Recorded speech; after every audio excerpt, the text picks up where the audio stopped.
Recently, there was an article on Kotaku that was titled Final Fantasy Doesn't Need Turn-Based Combat Back, It Needs Better Stories. And this is something, as a lifelong Final Fantasy fan, I can tell other people who don't understand Final Fantasy and don't understand what made Final Fantasy great say in the modern day. Because they think oh, they've played Clair Obscur or they've played maybe some other RPG and they think that that's better than what's happening right now with Final Fantasy, they kind of try to pin it all on that. And that's not what it needs. If you actually play Final Fantasy VII Remake, Final Fantasy VII Rebirth, Final Fantasy 16, the stories are actually pretty good. And most people that play the games and beat them through say, you know what, that's a pretty good story. Might be a little confused at times, might be some things here and there that I don't like, but for the most part, stories are pretty good. So that's not it. That's not even it by a long shot, because once again, read the reviews, look at what's happening. People are not sitting here and saying that the stories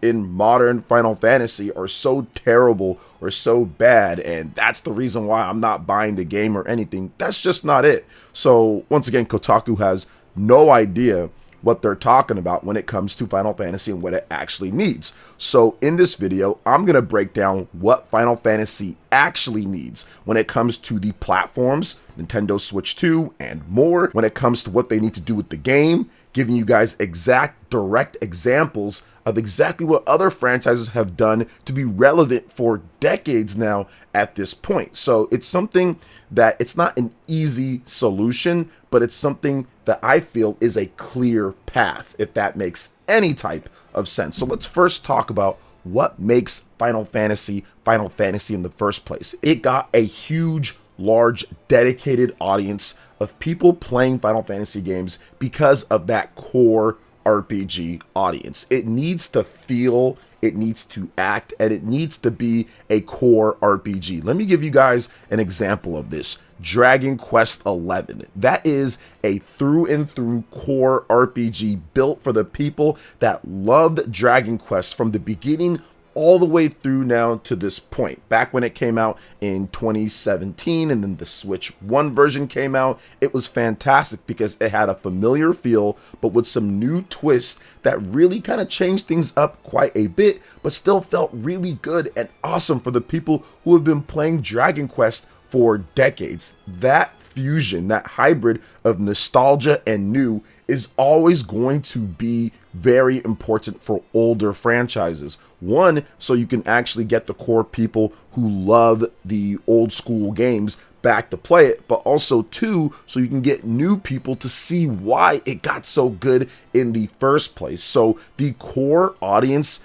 absolutely needs to be the focus when it comes to the next major new Final Fantasy 17. Obviously, if you're looking at like Final Fantasy 7 Remake Part 3, that's a little bit of a different thing because they're already in motion with that, with a certain battle system and everything. So I'm not necessarily talking about that, but I'm talking about the new games going forward. So when I talk about the core aspects and the core audience, well, what is that? Deeper RPG mechanics. That should be a given when it comes down to it. It should be something that's easy to pick up and play, but hard to master. And Final Fantasy over the decades have been that. You can pick up Final Fantasy VII and say, okay, wow, that's kind of fun. You just slash with, Cloud, or you just shoot with Barret, and you just kind of do a couple different things. But then it gets deeper and deeper with the materia, with the characters, with different type of things and options that you can do. It's not the deepest RPG ever made, but it's still incredibly deep and very good overall. So deep RPG mechanics absolutely have to be one of the pillars of what makes your next Final Fantasy. Next up, world maps. You've got to make sure that you have that classic feel of when it was like Final Fantasy VI. When you first went up into that airship, man, and you saw that world map and you saw the Mode 7 graphics, that created a feeling that is very hard to do overall, especially back then. But if you have that, it can bring back those memories of that. We've seen it in other RPGs even recently when they bring back that type of stuff. That's what needs to happen when it comes to Final Fantasy. We're so used to that, and not having that mechanic, not having that Sid there to actually have the airship or to be the engineer or whatever the case is, that to me is important when it comes to Final Fantasy. Or even if you're looking at some of the other RPGs, look at something like Chrono Trigger and how they did the Mode 7 graphics and kind of flying around and certain stuff like that. Or even Secret of Mana. Like, there are so many classic Square Enix RPGs that brought that feeling. And if you can do it in today's day with the type of graphics that they have, but kind of just do it in a way that harkens back to the old school, but then also some new touches as well, I think that can create a very compelling experience that's going to get your core old school fans back and also get new fans happy as well. Obviously, cities, dungeons need to be on point. You combine deeper RPG mechanics with the world maps, with the dynamic of cities and dungeons and how they play a part into the gameplay, and rewarding the player for deep play overall, rewarding the player for going and doing all the different side quests, for getting certain weapons, for doing these different side quests to get ultra rare materials or certain things that couldn't be done if you didn't do that. That is what's going to be important. Now, yes, Final Fantasy games do have that in today's day, but the way that it's done, it almost feels like they're trying to guide you down a path and to make sure that you saw X, Y, and Z. And anything extra is just that. Here's some experience, here's some certain other things. Okay, here's that. But we need it to where it's a core fundamental part.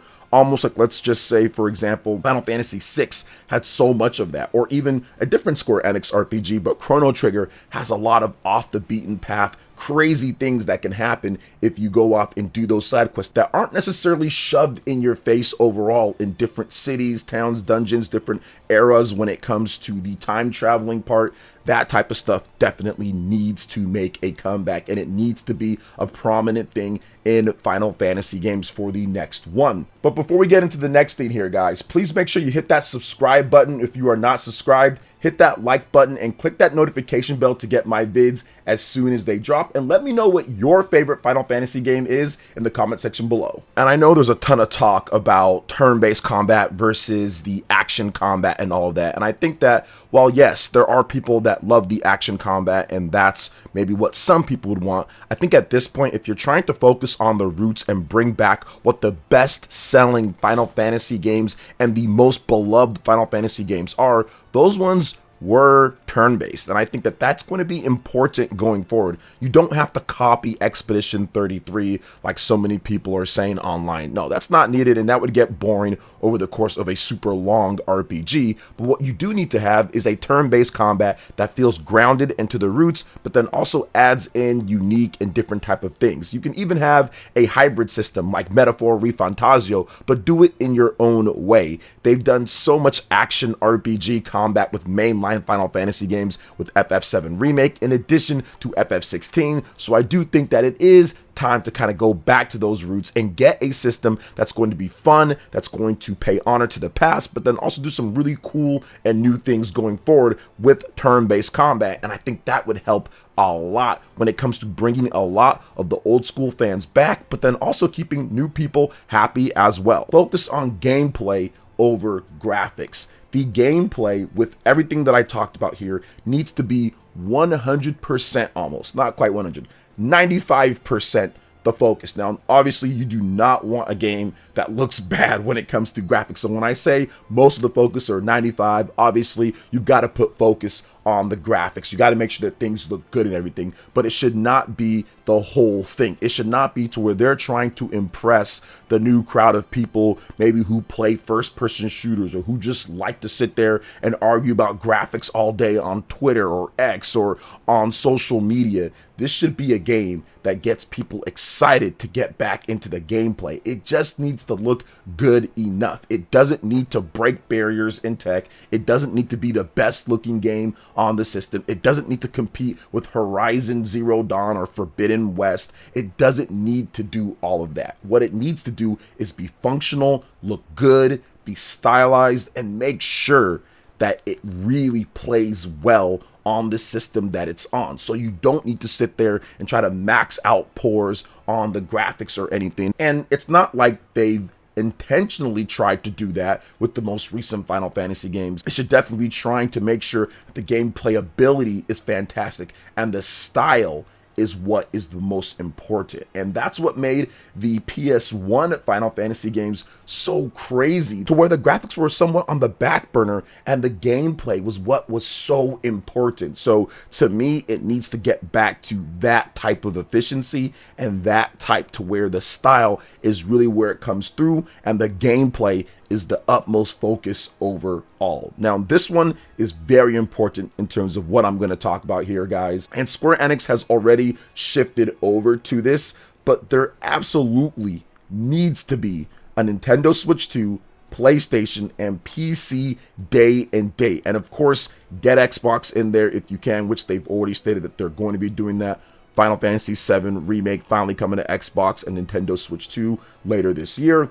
But it is very important that this is a multi-platform release. That is something to where Final Fantasy cannot afford to be, I would say, segmented or kind of beelined into one system again. And we know this because they went with what the highest common denominator was for what maybe they thought people on PlayStation would like. And don't get me wrong, it started out hot. Final Fantasy VII Remake, definitely good. Final Fantasy VII Rebirth, absolutely good as well. But the sales took a nosedive because there just wasn't enough people coming back after that first experience with that huge audience on the PlayStation 4. You go to PlayStation 5, that audience obviously isn't as big overall, or maybe they don't have the system, and sales have just completely collapsed because they have not actually told us what Final Fantasy VII Rebirth has sold overall. So that's definitely not a good thing. Final Fantasy 16 essentially got one sales update at the beginning with the first week, where pretty much all of the super hardcore fans that are going to buy it no matter what did, and we have also not got a sales update in 2 years at this point. So clearly things didn't go as they planned, as they've already stated that those did not live up to maybe where they thought that they could, considering the franchise, considering the amount of money that was put in. Not that those games flopped or sold nothing, but it wasn't enough considering what Final Fantasy is and kind of what they were looking for overall when it comes to sales. So I do think that making sure that you have a multi-platform release that's going to be able to sell to a wide array of people that grew up with Final Fantasy and maybe don't have one piece of hardware over the other, that is going to be so important to the success of the next Final Fantasy game and shaping the narrative of how good or bad the game is. It just needs to be on everything here. Switch 2 absolutely needs to be part of the plans. And I know I get it. Oh, well, he just likes Switch 2. Yes, I do like Switch 2. Switch 2 is a fantastic system overall,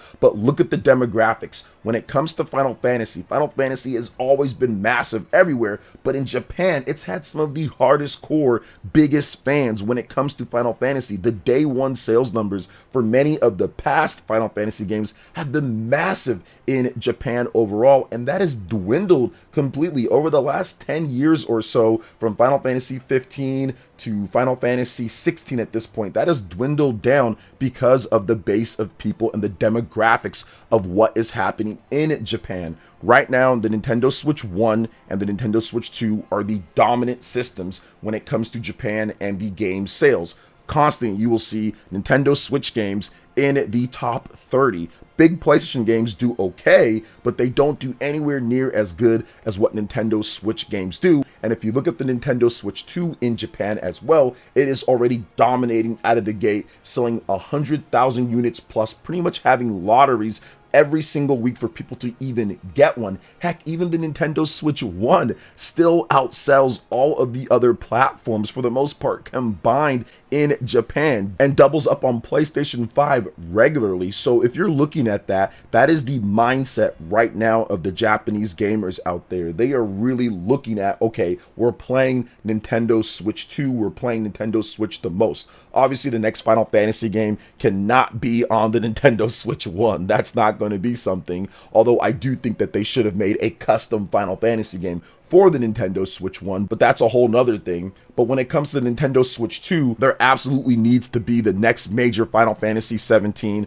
on that platform if you want to get big sales, because the Nintendo Switch 2 is dominating at this point, and it's going to be the dominant system overall in Japan for the foreseeable future. So Square Enix knows this. Everybody in Japan knows this. This is very well known. The numbers are public. If you don't watch my videos going over the Japanese sales numbers, that's just what's happening right now. And if you want to have that big sales base in Japan, you definitely need to have a Nintendo Switch 2 version. And I think that coincides with what's happening, like I said, with focusing on the gameplay over the graphics. It should be something that can run across Switch 2, that can run across Xbox, that can run across PlayStation, PC, and it's going to be solid across the board on any platform that it's on. If you appeal with everything that I talked about here, from prioritizing the core audience to the deeper RPG mechanics, to the dungeons, the cities, the world maps, the airships, all of those type of things, and gameplay is the focus, and fun and playability over trying to say this is the biggest, baddest thing out there, I think you're going to get a lot of people that sign on to this one and buy this game and say Final Fantasy is back for everyone. So we'll see what happens here, guys. Those are my thoughts when it comes to Final Fantasy and what it really needs, or what it actually needs. Let me know what you guys think in the comment section below. All right, guys, that wraps it up for this video here. Thank you so much for watching. I do appreciate it. Please make sure you hit that like button, subscribe if you're someone new, click that notification bell, and check out my other Nintendo Switch 2 RPG content and more right here on screen. Thank you so much for watching, and we'll catch you guys for the next one. Peace.